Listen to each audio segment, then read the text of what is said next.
Did that come through? Are we? All right, here we go. Start again. All right. Hey, everybody. Thank you for bearing with us with some technical difficulties. I'm not saying Hicks is getting fired, but I'm not saying it. It is July 30th, 2026. We've got a lot to get to, economic data flowing through as we speak, but we are going to open with the Federal Reserve yesterday, Tom. Kevin Warsh communicating in a way that I felt like maybe people in our office understood and found helpful, but not a single austere journalist in the whole room could even begin to fathom what he was talking about. Yeah, it was really interesting. Going back all the way to the beginning of my career, I can't say that I've seen a press conference where there was more of a high-level discussion of what the Fed was actually doing rather than just reading data. Yeah, reading data and sort of basically the Fed chief speaking off the top of their head about what the questions were. This is really Kevin Warsh, rather than giving forward guidance, is really being aggressive at saying, here's what we're looking at, here's why we're doing the things we're doing, and here's what I think the reaction is. And I think maybe the biggest piece that he said is that people are no longer, they're playing the ball and not playing the ref. And I think that's what you're seeing in the markets. And he explained, he doesn't really have to raise rates because the market is now looking around and saying, hey, what is the market reading from the data? What is the market reading from economic growth? And rates are adjusting themselves. And the media could not handle that. They couldn't handle it. They did not like that he recognized that the market was reacting and implying one thing and that he wasn't doing that same thing. Yeah, and it's like rates are significantly higher now. And the real read of how restrictive rates are positive real rates. Well, we've hit new levels of positive real rates, which means that the bond market has taken the stance naturally through buyers and sellers participating in the market of throttling inflation by increasing rates. Inflation break-evens implied by the market. So even though rates have gone up since Warsh was confirmed on May 22nd, the inflation break-even on the 2-year, what the market thinks inflation is going to do over the next 2 years, has fallen from 2.75% to 2.15%. I think it's up down to like maybe 2.25%. But it's come down dramatically simply by playing the ball, not the ref. The markets have readjusted inflation expectations downward to the tune of 50 basis points in the space of 2 months, something that wasn't done at all in the last 63 months under the previous regime.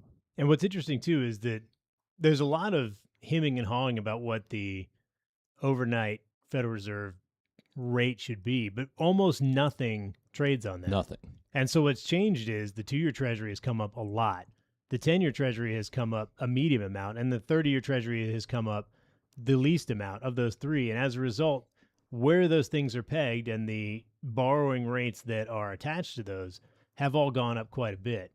And so that's the big change, is that now we've got a situation where we're in a very restrictive rate environment without the Federal Reserve being restrictive at all. And it doesn't really matter because nothing really trades on that overnight rate anyway. There were some dissenters. It was 9-3 vote, not even a big deal. And they're pretty much along the lines of what we thought would be the dissenting vote. But really, it doesn't matter what the Fed does with the overnight rate if the market is now allowed to do what it is supposed to do. And I think, honestly, rates are up again today. And I think a function of that is that the spin zone that came out of this was Kevin Warsh has no credibility because he didn't raise rates. And all of the questioning in that press conference was, okay, well, if rates are higher, how come you didn't raise your rate? And basically the answer is he doesn't have to. They've raised themselves. And he tried a number of different ways of attacking that. But what's interesting to me is if he has no credibility for not raising interest rates, how come the narrative is also not Jay Powell had no credibility for cutting rates? Yeah. Because he cut rates when the jobs market was worse, when the inflation level was worse than it is right now. I mean, at least based on the last reading. How come he had absolutely no credibility for doing that, particularly heading into an election cycle? I mean, you can't have both. But Jay Powell never sat down and was like, here's what we're really working on. Here's what the inner workings of the Fed are. Here's the 5 questions we're mulling in our heads right now. And the idea that inflation was systemic under Jay Powell because of massive money printing and demand stimulus. So the Biden administration and the Federal Reserve at that time was juicing demand to levels of insane levels that basically pushed inflation up. So Biden's cutting checks to give to people who are then buying goods that are primarily coming from outside of the U.S. It's not creating any economic value in the U.S. It's creating a lot of economic value elsewhere. And not only that, but we're printing that money to create those purchases, which just does nothing but blow up the M2 money supply and puts demand way over supply. Well, what's going on now is we've got extremely restrictive rates. We've got tariffs in place. We've got a lot of money that's flowing to the production of goods and services within the United States. And so what you're seeing is... And no new money. Rather than generating new demand, what we're doing is we're reducing demand by having rates increase, and we're increasing supply by generating those goods and services and that GDP inside of our borders.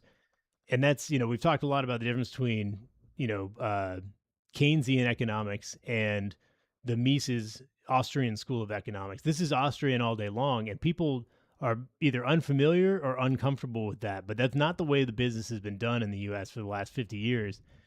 And there's going to be some growing pains, but the result is going to be we're going to create new goods and services, buildings, data centers, economic value within these borders, which is going to enrich the people who work here, which is going to give us cheaper goods at higher supply levels that we've had. And then we're also going to have economic growth and prosperity where you're making money in your pocket to buy those goods. And ultimately, we're going to settle at a level of lower inflation rather than just we're going to print money. We're going to hand out checks to anyone and everyone, whether they're from here or not. And as a result, create no value. And so if you increase demand, create no goods, create no value, what you get is inflation, especially when you're printing that money. The opposite is true now. And it's going to be a bit of getting used to, but the net result is going to be insanely positive economically. And that would necessitate higher long-term rates. And that's fine because if houses are expensive because the rates are higher, well, people are going to be making more money. And that ultimately offsets it because wage growth in real terms has been flat for decades. And this could actually create real wage growth, real actual wage growth, kind of like real rates, you're getting real wage growth as opposed to nominal wage growth. And he talked about the supply issue specifically as he talked about, the CapEx spend from these hyperscalers and the data centers coming. And he used real examples of what Tom just laid out actually coming to fruition as he talked about it, accelerating supply and the impact that will ultimately have on pricing. Notably, he is, if nothing else, 2 press conferences in on this guy. He's not going to let the Fed act for the sake of acting. And he's not going to be driven by the odds or the narrative from the media on what should happen. And the narrative, too, is like the only way to show that he's independent is to do the opposite of what Trump is asking for. But there are 3 options. Not cutting rates is just as independent as not hiking rates, is just not as independent as cutting or hiking them. I mean, if you do the opposite of what someone says to show how independent you are, you're not really doing anything. You're stupid.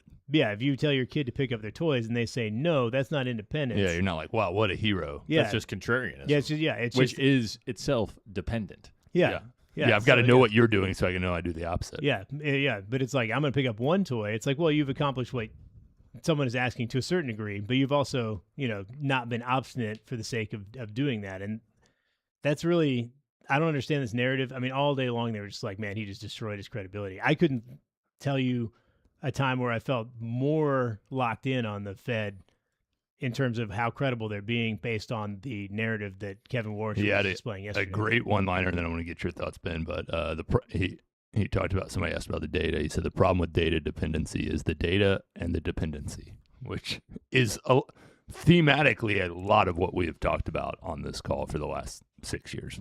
Yeah, I mean, just 3 quick points from me. number one is my big two takeaways from Warsh are two things that I think everyone in the media kind of missed because they were so focused on why didn't he raise rates. The first one being exactly what you said. There is a supply response, and he kind of showed his hand when he said, you know what, we'll have to see. Supply is accelerating. We'll have to see what happens to prices there. I think he showed his hand in terms of that's what he believes is going to happen. And I think he's right about that. I don't think he's going to have to raise rates because I think inflation will come down because of the supply response. The second piece is beginning in January, they have a task force looking at the data, and he's going to be looking at other forms of inflation, presumably ones that use real examples of home sales and home prices to inform him on what's going on with inflation. And so I think that you'll actually have a resetting of inflation significantly lower next year that, again, will allow him not to raise rates and maybe even cut. And I contend that that's the case. That's what he believes. The question is whether you not believe you agree with him or not, and I do. Yeah, like, frankly. Yep. And then the last piece is higher real rates and a steepening yield curve imply that the market thinks growth is accelerating. This is always done when you have higher real rates. It means higher prospective returns in the market, in the economy, and higher GDP, which is good for everyone, including us who manage money and including you who invest money. Yeah. I mean, it's never been a better time in history, at least in my investing lifetime, to be a person who is about to retire or in active retirement, because the amount of yield you can get on your bond portfolio is so much more. And all the way back 2007. And what the rates imply about future equity returns, I think, is very interesting as well. And that's something we haven't talked a lot about, but I think it's something we're going to have to consider going forward. And maybe one last point is, and Ben, you brought this up this morning when we were kind of pre-call chatting. What does raising rates do to oil prices or memory chip prices? Nothing. Kevin Warsh knows that. And I think that anyone in that room in the press corps would also know that. But they're unwilling to understand that, like, the things that are driving inflation the most right now have nothing to do with overnight. I was talking to Tom about this. I think I'm going to do a blog post called The Gentrification of Memory Chips. And essentially what it's going to be is you have like 75, 285 interchange. You might have had a garden shop there, 10 years ago. Well, Truist Park comes in. That's no longer the highest and best use of that property. You can sell that piece of property for a much higher price by building a high-rise hotel. Yep.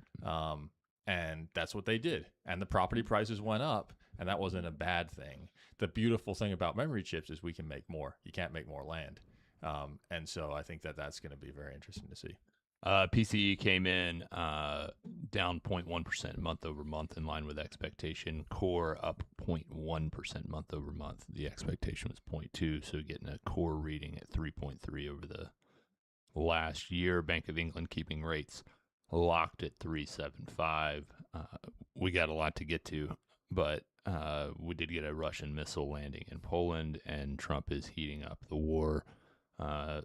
Supposedly planning a 10 to 14 day aggressive campaign. We'll see what happens there. And South Korea is banning short selling to try to curb market volatility. We've talked about their market and its concentration in just a handful of companies ad nauseum on this call, but we'll see how that goes. Probably should have done it a couple months ago. Yeah. Let's jump to earnings, Ben. We've got Meta down close to 10%. We got Microsoft up close to 10%. What are your takeaways as you think of these big tech companies? Biggest takeaway is time to value. There's a couple concepts in finance as to measure returns on investment. One is you compute the actual projected return on investment. You do discount rate.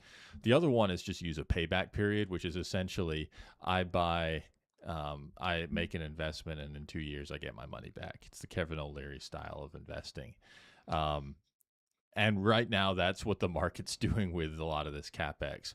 The thing with Microsoft is when they put chips into the cloud, they can immediately start making money on that by renting those chips out. And so their time to value is faster. Meta is using those chips to build its own internal models and improve the advertising business, which is going to improve revenue over time. In fact, they actually have some really interesting business use cases. They obviously have the massive WhatsApp, Instagram, and Facebook properties. They're going to have a bunch of millions of agents talking to people and getting their views on things, which is going to provide this proprietary insight to advertisers to optimize their advertising. And I think that's going to be incredibly valuable. They're going to be monetizing APIs. So Meta has some other businesses. They're thinking really big about this. And I think that that's going to pay off in a massive way. The other thing is they're front loading CapEx in order to fund that, which means higher costs in the short term, lower revenue in the short term. Market doesn't like that. But I think that 2028 comes around, those costs are going down, revenue is going up. I think you're going to like owning Meta stock for that for the long term.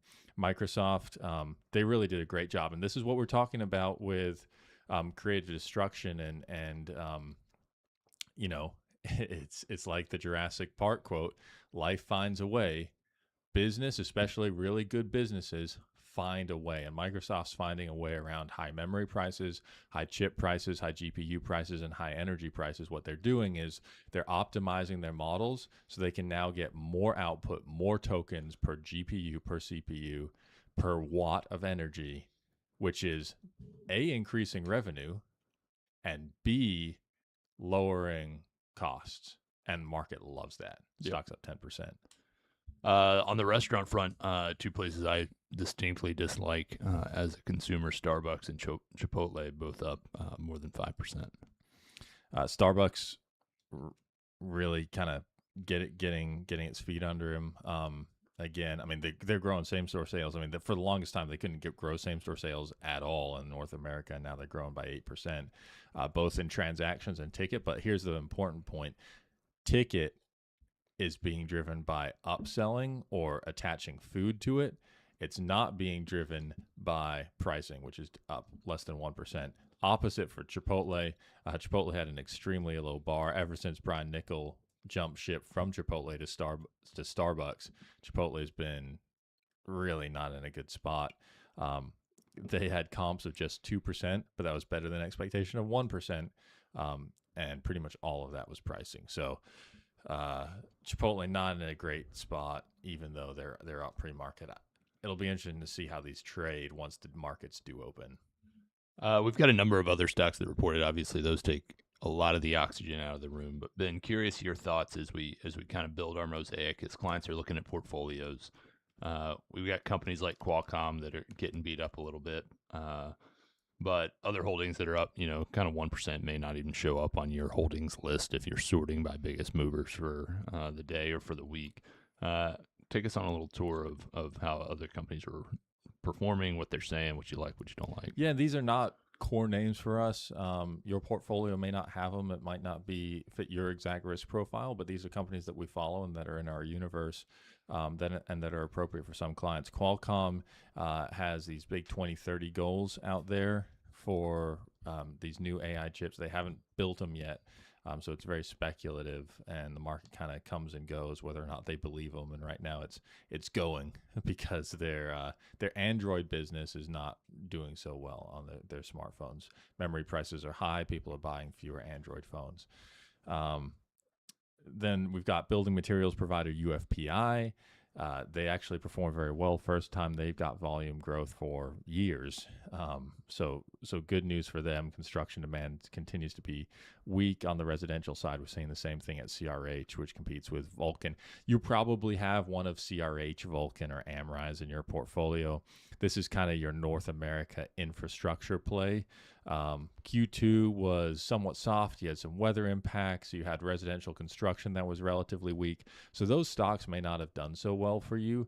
But again, this is our long-term MOTI. So they have this big moat around their businesses, plays on North America infrastructure. So Vulcan, Amrise, CRH, all in that. group. Scion, the LTL side, is a local business. Johns Creek. They're getting a lot of growth now. Things are starting to come over from the trucking side. Same with Canadian Pacific, the railroad up there in Canada that connects Canada, Mexico, the U.S. Again, a play on reshoring into the United States, moving product among North American countries. The one that's very interesting this morning is ICE. They've been kind of at the connecting point of, so they own exchanges, New York Stock Exchange among others. And the hit on them is that once this agents start getting involved, can the agents just trade among themselves off the exchange? So you have a marketplace and then you're doing side room deals essentially. And so that's the concern with ICE, and the stock fell dramatically, but it's since come back quite a bit. They didn't really show any signs of that this quarter. Going forward, what I would anticipate is that they continue to be fairly resilient. But what the interesting piece of news for ICE this morning is that they're making a very shrewd deal. This company was founded with $800 acquisition by Jeff Sprecher, the husband of Kelly Loeffler, in the late 90s. And he's grown by very shrewd acquisitions over the last 25 years, and he's continuing to do it. Today, they announced the acquisition for $6 billion of market access at a 33% premium. You might say, why on earth would you buy another company at a 33% premium in this market where there's a bear case about agentic commerce? Well, here's why. Even at the 33% premium, the deal price is $167, all cash, and the stock traded at $190 as recently as March. This is basically a take under of the business. They're buying it at 10 times EBITDA. This is genius, I think, from Sprecher. I think it's genius from ICE, and I think they're going to reap the benefits of it, Tom. Yeah, this is a massive consolidation in the fixed income space. Yep. So Market Access is basically the largest ETN, electronic trading network for corporate fixed income. We used to try and get on their platform. You've got to be moving a lot of money to get on Market Access. But what people don't know probably is that the largest ETN that for municipal bonds was purchased by ICE a few years ago, which is something called the Muni Center. So that's two out of the three big ones. The third one is TradeWeb, which is sort of a hybrid of the two, and is far less advanced technologically. At least when I left the desk, TradeWeb is sort of a goofy DOS-looking version of Muni Center or Market Access. But they've also consolidated the pricing in the bond world. So even if you don't own the exchanges, you own the pricing. So it used to be there were a number of different pricing services. So you had the IDC price, you had the Schwab price, and you had what they call BVAL, which is Bloomberg pricing. And depending on who or where you were placing those bonds, the price could be wildly different. Well, so quietly, ICE bought up all of those and consolidated in what they call ICE eval now. And BVAL, which is the Bloomberg one, just died on the vine. Has absolutely no bearing on anything. They were so bad anyway. Yeah, you'd think they would be able to dominate that, and they should have been able to, but they didn't. So ICE now has cornered the market on corporates, munis, and the pricing of both. And all that feeds into every custodian now. So the price is the same at Schwab, at TD. Well, I guess those are the same now too. But Fidelity or LPL, all that pricing, you have to pay a fee to ICE just to have the bonds priced correctly in your accounts. And so really shrewd, because I mean, back in the day when I was constantly applying for jobs at ICE trying to get out of Starbucks, they basically had cornered the market on like coffee futures. It was a very small operation that had some really niche areas where they dominated, but it wasn't what it is now. I mean, now it's just a massive, massive conglomeration. I mean, they own the New York Stock Exchange and the two largest bond markets, at least electronic bond markets in the world now, assuming this deal goes through. Yeah. And it seems like it would. It doesn't seem like this would be something that necessarily would have regulatory pushback. We'll wrap it up here. Also, Sprecher's a big Trump guy. Yeah, exactly. Yeah. Number of companies moving bigly this morning. Some up 8, some up 5, some down 10, all over the place. I do want to read this, and you guys obviously have the notes, so I'll give a little pause for the live viewers and the listeners to think rhetorically about this. But this is from Adidas CEO. Being the CEO of Adidas is a privilege. Being the CEO of Adidas during a World Cup is even better. The World Cup was like a fairy tale for me. I'm so proud of what our teams around the world achieved. I do not think we could have scripted it better. Hearing that, how do you think the stock's doing? It's down 18%. They're still better than Nike, though. Couldn't have scripted it better. A lot of people are saying our sweet princess, Sophie Cunningham, her shoes have already sold out, though. Yeah. So got to get her on the pod. She's out there, yeah. Yeah. Fighting the good fight in the streets. Yeah. Against LeBron James and the woke masses. So it's trending on Twitter this morning. Yeah. So yeah, Adidas down 18% thanks to the dreamlike script of the World Cup. So we'll wrap it up there. We'll be back tomorrow. Y'all have a great day. Talk to you soon.